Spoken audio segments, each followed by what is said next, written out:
While you were coming here, at first you woke up, maybe turned off your alarms, and then got up, stepped into the bathroom, washed your face, brushed your teeth, and then you left home and came here. If it was a Monday morning, you would probably go to school or work. After long working hours, you would come back home, maybe eat something, and then sleep, and then repeat this cycle all again. In this cycle, do you feel happy, or have you ever thought about it? There are some periods where we realize we're on a monotonous path to complete our journeys on the earth.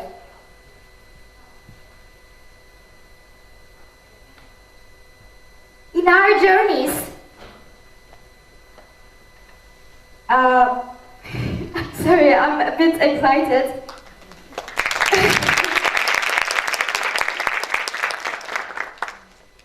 In our journeys, we even consider walking out of this monotonous system, but it is so strong that it keeps you in it. Even if you suffer from lack of sleep, you can't go out of it. You have to continue to work.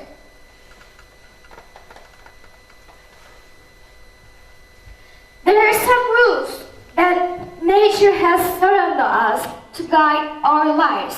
And one of them is obviously the division of the day into two hemispheres. And we're supposed to be awake during the day and asleep at night. Then why do we get up even before the sunrise when we know it's no good for our health, both mentally and physically? According to Bill Fish, who is a sleep scientist for TEDxYouth, our minds and bodies are technically still programmed to work this way. So waking up with the sunrise really is the most natural way to begin your day.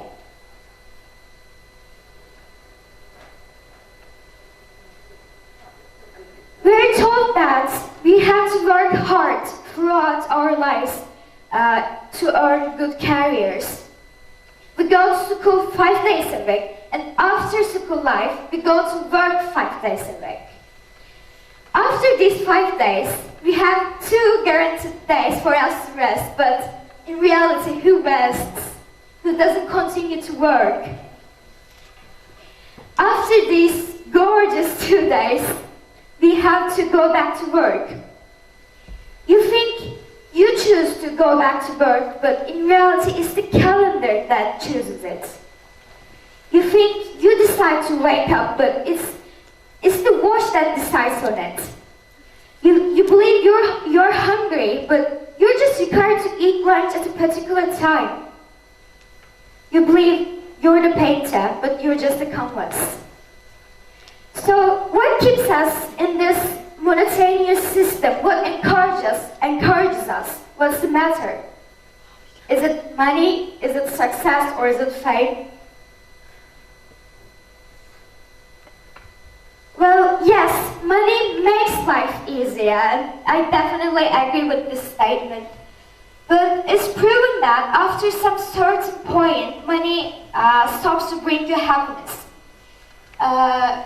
Researchers say that money might bring you some happiness, but beyond that magic point, any additional income isn't going to make you happier. When you're famous and when you have the love of millions, life should be more easy and more fun and more peaceful, right? According to Florida House experience, there is a disturbing link between celebrities and suicide.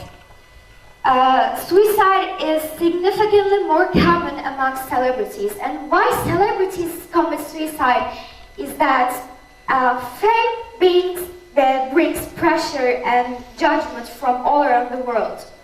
When people pay to see you perform on the stage, it makes you stressed. And also, celebrities are on the road a lot, and they're away from their friends and family, and this also creates tension.